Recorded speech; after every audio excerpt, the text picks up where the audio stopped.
नमस्कार और स्वागत है आपका हमारे चैनल पर।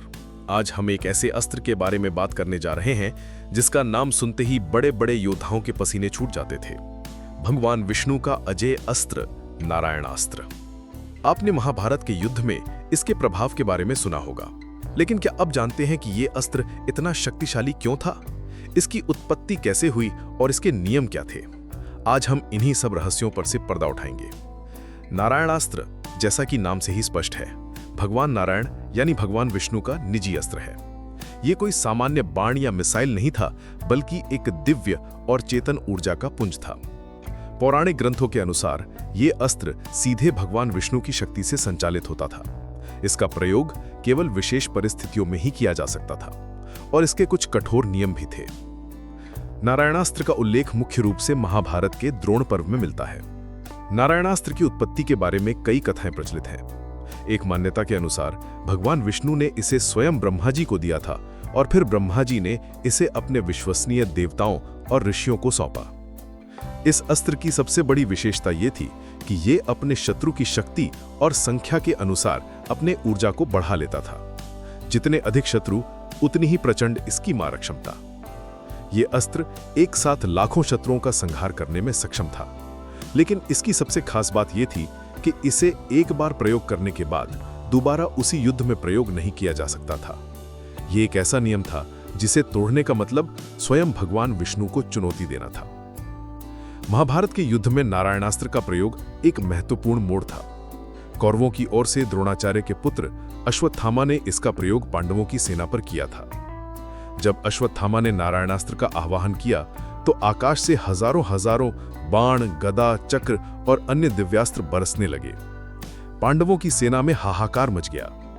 नारायणास्त्र को रोकने का एकमात्र तरीका था पूर्ण समर्पण और अस्त्र के सामने हथियार डाल देना।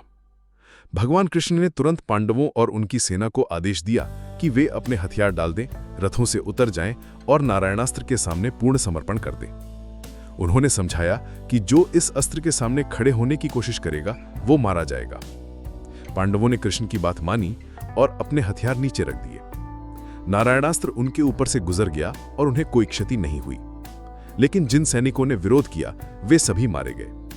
नारायणास्त्र का प्रभाव केवल उन पर होता था जो इसे चुनौती देते थे या इससे लड़ते थे। जो समर्पण कर देते थे उन्हें ये कोई हानि नहीं पहुंचाता था। अब सवाल ये उठता है कि नारायणास्त्र अजेय क्यों था? इसे क्यों कोई काट नहीं सकता था? इसका मुख्य कारण था इसकी दिव्य प्रकृति और सीधे भगवान विष्णु से जुड़ाव। कोई भी मानवी या दानवी अस्त्र इसकी शक्ति का मुकाबला नहीं कर सकता था।